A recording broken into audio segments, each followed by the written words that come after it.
Now, Kris Kobach is the Kansas Secretary of State.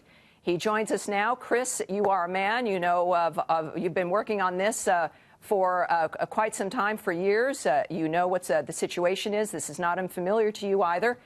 Can you give us a sense, really, as people might want to blame the shutdown, but this is really chaos that is unfolding, and an overwhelmed Customs and Border Protection Force, overwhelmed ICE perhaps, because they're contained, if you will, by certain court decisions about what they can and cannot do.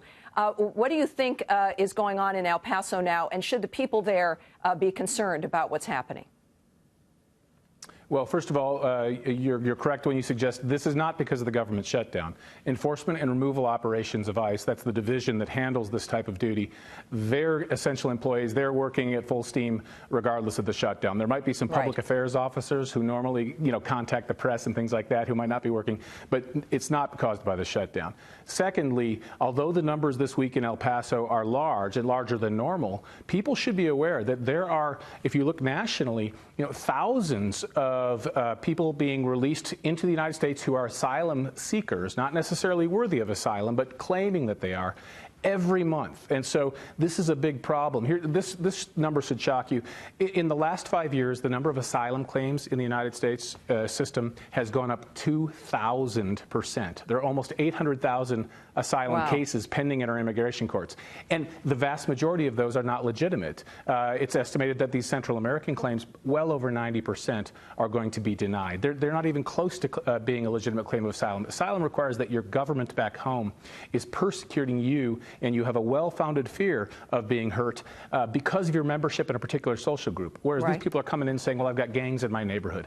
And so this asylum loophole has become a massive loophole that is causing a huge problem for the whole system. So it is a big problem. This is just a symptom. And we're letting these people out, of course, presuming they'll come back. This is the old game to get their court hearing, and then they just never show up. But we also learned a couple weeks ago from Secretary Nielsen of Department of Homeland Security that we have an arrangement with Mexico now that they would hold people who are looking for asylum until we can adjudicate them.